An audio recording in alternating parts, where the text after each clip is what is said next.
बच्चों, पिछले वीडियो में मैंने आपको वैद्युत क्षेत्र की तीव्रता का सूत्र बताया था द्विध्रुव की अक्षीय स्थिति में। उसी क्रम में आगे मैं आज आपको द्विध्रुव की निरक्षीय स्थिति में वैद्युत क्षेत्र की तीव्रता का सूत्र बताएंगे। दूसरा, वैद्युत द्विध्रुव की निरक्षीय स्थिति में तीव्रता। ठीक, तो सबसे पहले द्विध्रुव बनाते हैं। ये हमारा द्विध्रुव हो गया।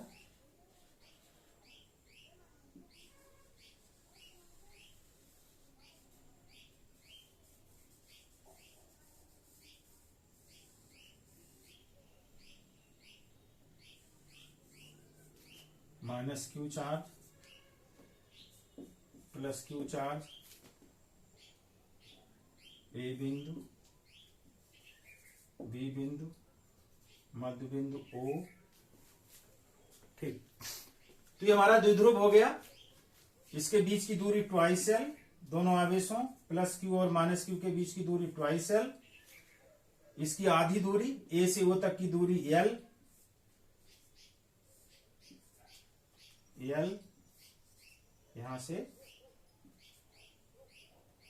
ओ यहां तक की दूरी। ठीक, और बच्चों हमें इस द्विध्रुव की निरक्षीय स्थिति में वैद्युत क्षेत्र की तीव्रता ज्ञात करनी है। तो निरक्षीय स्थिति क्या होती है, सबसे पहले आप इसको समझिएगा। ये दोनों आवेश हैं हमारे, माइनस क्यू यहां पर है और प्लस क्यू यहां पर है। ठीक, इन दोनों के मिलाने वाली रेखा, इस पर अगर एक लंबार्धक डाल दिया जाए लाइक दिस,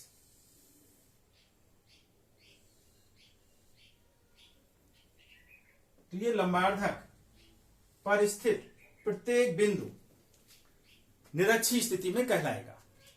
अर्थात इस लंबार्धक पर स्थित किसी भी बिंदु पर तीव्रता का मान ज्ञात करना। ठीक, तो हम किसी एक ओर यानी ऊपर की ओर यहां एक बिंदु P मान लेते हैं। माना ये बिंदु P है जहां हमें विद्युत क्षेत्र की तीव्रता ज्ञात करनी है। ठीक, इस P को A और B से मिला देते हैं। P को A से मिला दिया और P को B से मिला दिया। जाहिर सी बात है कि अगर ये लंबार्धक है तो ये दोनों दूरियां AP और PB ये आपस में बराबर होंगी। ठीक, अब P बिंदु की द्विध्रुव से दूरी मान लो R है, तो द्विध्रुव की दूरी कहां से ली जाती है, द्विध्रुव के मध्य बिंदु से। द्विध्रुव का मध्य बिंदु कहां है, ये है। ठीक, यहां से हम इस बिंदु तक की अगर दूरी को R मान लें, R यानी ये दूरी कितनी हो गई हमारी, R हो गई। यहां से यहां तक की दूरी R हो गई। द्विध्रुव से P बिंदु कितनी दूरी पर है, R दूरी पर है। अब गणित से अगर ये R है, ये इसकी हाफ डिस्टेंस L हो गई, तो ये PB कितनी होगी, पाइथागोरस के प्रमेय से इसका वर्ग धन इसका वर्ग बराबर इसका वर्ग। ठीक, तो ये दूरी हो जाएगी PB स्क्वायर बराबर हो जाएगा R square plus L square, या PB is equal to under root of R square plus L square. ठीक, अब ये PB और AP बराबर होंगे, ये ध्यान रखने की बात है। लिख देता हूं AP बराबर PB। ठीक है, क्योंकि P बिंदु AB के लंबार्धक पर स्थित है, इसलिए AP और PB आपस में बराबर होंगे। ठीक, अब अगर हम ये झुकाव मान लें थीटा है, तो ये झुकाव भी थीटा होगा। ठीक, अब हम आगे शुरुआत करते हैं। मान लो P बिंदु पर P पर प्लस Q के कारण तीव्रता E1 मान लेते हैं इसको। तो E1 बराबर कितना होगा, E1 इज इक्वल टू 1/4πε0। कौन वाला सूत्र लगा रहे हैं? वही बिंदु आवेश के कारण तीव्रता। ये प्लस क्यू बिंदु आवेश है, इससे बीपी दूरी पर। अब यहां से द्विध्रुव से तो दूरी आर है ये, ठीक है, लेकिन इस प्लस क्यू चार्ज से पी की दूरी कितनी है? बीपी, जो कि हमने ये ज्ञात कर ली, बीपी या पीबी ये ज्ञात कर लिया हमने। तो पीबी दूरी कितनी है? आर और एल के पदों में इस पीबी का मान हमने इतना निकाल लिया है, ठीक है। तो 1/4πε0 इंटू आवेश प्लस क्यू बटे बीच की दूरी का वर्ग। तो बीच की दूरी कौन है? पीबी स्क्वायर, पीबी स्क्वायर, ठीक। दूसरा, इसका दिशा। अब यहां क्या लिखनी है? दिशा। दिशा किधर होगी? बी से पी की ओर। फिर वही चीज, दिशा ज्ञात करने के लिए हम क्या मान लेंगे? यहां एकांक धनावेश है और धन आवेश एक दूसरे को प्रतिकर्षित करेंगे। तो यहां स्थित धनावेश को ये वाला धनावेश किधर हटाएगा? ठीक इसी लाइन के अनुदिश ऊपर की ओर, लाइक दिस।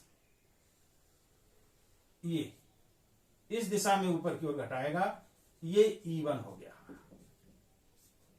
ये E1 की दिशा हो गई, ठीक है। यहां लिख सकते हो B से P की ओर। सदिश राशि है ये, इसलिए हमने दिशा व्यक्त कर दी।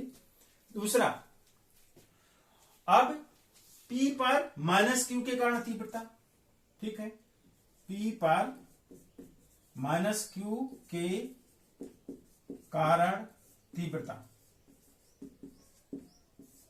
इसे हम मान लेते हैं E2, ठीक, E2। तो अब E2 का मान कितना होगा? E2 is equal to 1/4πε0 into minus Q, माने उसका परिमाण Q, इसका Q, इसके कारण तीव्रता यहां ज्ञात कर रहे हैं, बटे AP, बटे AP का स्क्वायर, ठीक। अब PB और AP आपस में बराबर हैं और जिनका मान कितना है? √r² प्लस L², ठीक है। तो इनकी जगह पर इस वैल्यू को रखा जा सकता है। अगर हम यहां PB की जगह वैल्यू रखना चाहें तो यहां क्या आ जाएगा? √r² प्लस L² का होल स्क्वायर। होल स्क्वायर करेंगे तो ये √ अलग हट जाएगा, ठीक। इसी तरह से यहां AP² की जगह क्या आ जाएगा? इस दूरी का स्क्वायर। AP PB बराबर है, तो जब हम यहां AP² का मतलब इस दूरी का स्क्वायर, यानी R² प्लस L², ठीक है। दिशा क्या हो जाएगी? P से A की ओर, सॉरी, P से A की ओर,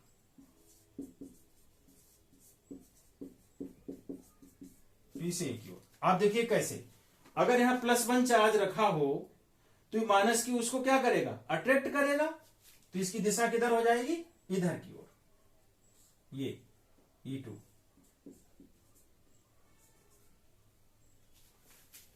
ठीक है।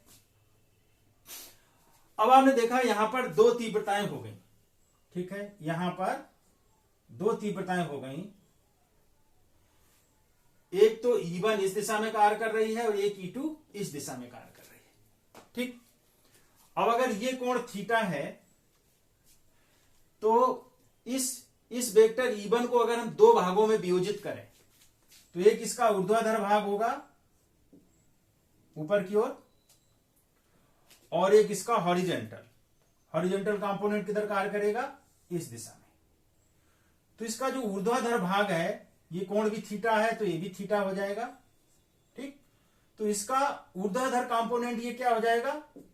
E1 sin थीटा, और इसका जो हॉरिजॉन्टल कंपोनेंट है इसकी वैल्यू हो जाएगी E1 cos थीटा। इसी तरह से अगर हम इस E2 को दो पार्ट में डिवाइड कर लें तो इसका एक कंपोनेंट इधर हो जाएगा, इसकी वैल्यू हो जाएगी E2 sin थीटा। इसकी वैल्यू क्या हो जाएगी? E2 sin थीटा, ये ऊर्ध्वाधर नीचे की ओर, ठीक। और इसका एक कंपोनेंट इधर कार्य करेगा, तो इसकी वैल्यू क्या हो जाएगी? E2 cos theta. तो आप देख रहे हैं E1 sin थीटा ऊपर की ओर और E2 sin theta just opposite, एक दूसरे के कार्यरत हैं। जबकि E1 का एक कंपोनेंट E1 cos थीटा इधर की ओर और E2 का दूसरा कंपोनेंट E2 cos थीटा एक ही दिशा में, ये दोनों एक ही दिशा में लेफ्ट साइड को इधर की ओर कार्यरत हैं। तो हम इन पे विचार करते हैं E1 sin थीटा और E2 sin थीटा पर। तो देखिए E1 sin थीटा बराबर E2 sin theta, equal and opposite, ठीक। तो इनका योग कितना हो जाएगा? आप यहां प्लस चिन्ह लगा दो। E1 sin theta plus E2 sin theta is equal to 0। क्यों? क्योंकि E1 और E2 के मान बराबर है। आप देखिए E1 की जितनी वैल्यू है उतनी वैल्यू E2 की है। तो जब E1 और E2 बराबर हैं तो इन दोनों का टोटल 0, इक्वल एंड अपोजिट। इनका रिजल्टेंट कितना होगा? परिणामी शून्य। इनका परिणामी शून्य होगा। लेकिन इनके जो दूसरे कंपोनेंट हैं E1 cos थीटा और E2 cos थीटा, वो एक ही दिशा में कार्य कर रहे हैं, ठीक। तो P पर परिणामी तीव्रता, P पर परिणामी तीव्रता E, ये बराबर हो जाएगी E1 cos theta plus E2 cos theta, यानी इन दोनों के योग के बराबर। दिशा किधर होगी? B से A की ओर, B से A की ओर, ये दिशा होगी, ठीक। अब यहां हम इनको, हमें पता है E1 और E2 इन दोनों के मान बराबर हैं। E1 और E2 दोनों की वैल्यू बराबर है। आप देखिए जो ये है वही ये है, तो इनका परिमाण बराबर है। तो इसको हम ऐसे भी ले सकते हैं, बराबर ट्वाइस E1 cos थीटा, ठीक। अब यहां वैल्यू रख दें, ट्वाइस इंटू E1, इसकी वैल्यू रख दो 1/4 pi epsilon 0 into Q over R square plus L square into cos theta, ठीक है। अब cos थीटा देखिए, इस त्रिभुज से हम cos थीटा ज्ञात कर सकते हैं। त्रिभुज PAO, त्रिभुज POA से cos theta is equal to, इस त्रिभुज पर विचार करते हैं। देखिए ये वाला त्रिभुज, ठीक है, एक समकोण त्रिभुज है। समकोण त्रिभुज के लिए cos थीटा बराबर क्या होता है? आधार बटे कर्ण, अर्थात OA बटे AP। अब OA कितना है? L, और AP कितना है? AP, PB और AP बराबर है, तो ये वैल्यू, ठीक है। यानी ये हमारा ये कितना होगा? Under root of R square plus L square, ठीक है। तो यहां से cos थीटा बराबर हो जाएगा आधार L बटे कर्ण, अंडर रूट ऑफ कर्ण, under root of R square, क्योंकि ये 90 अंश है तो ये कर्ण बना जा करके, तो under root of R square plus L square, ठीक है। cos थीटा की वैल्यू यहां पे रख दो। तो आगे थोड़ा हम साफ करते हैं इसको।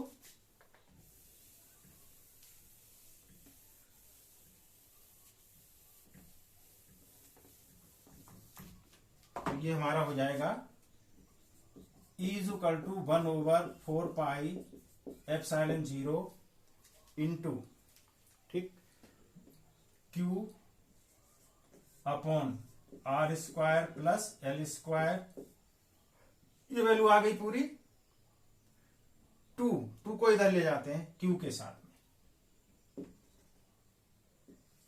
2q, ठीक है, into cos theta. Cos theta की जगह क्या आ जाएगा, एल अपॉन इतना, इंटू एल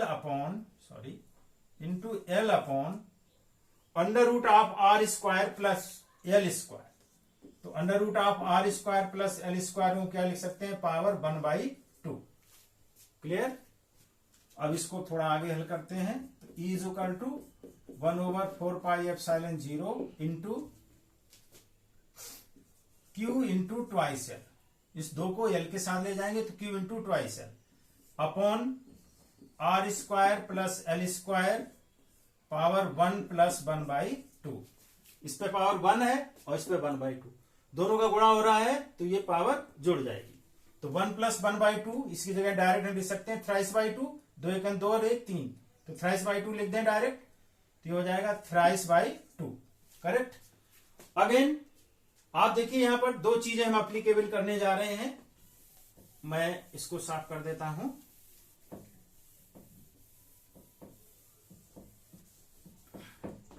आप देखिए Q इंटू ट्वाइस एल बराबर क्या होगा, P, ठीक है।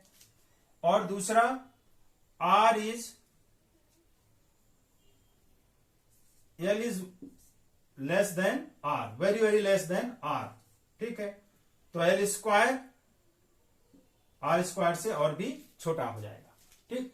तो L को जो है R की तुलना में नगण्य मानते हुए, नेग्लेक्ट करने पर, छोड़ने पर, तो हमारा क्या बन जाएगा, E is equal to 1/4πε0 into P, Q into twice L बराबर P upon R square, L square को नेग्लेक्ट कर दिया तो आर स्क्वायर बचा, पावर थ्राइस बाई 2।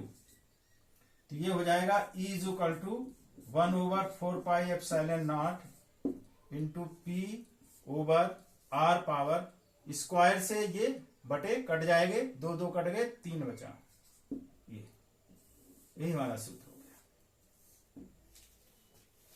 दिशा किधर है, प्लस Q से माइनस Q की ओर, B से A की ओर, इस दिशा में, ठीक है। प्लस Q से माइनस Q की ओर, इतनी वैल्यू। आप कोई दिक्कत किसी को, कोई प्रश्न यहां पर पूछना होगा आपको, पूछ सकते हैं, बोलिए। ठीक है, थैंक्स।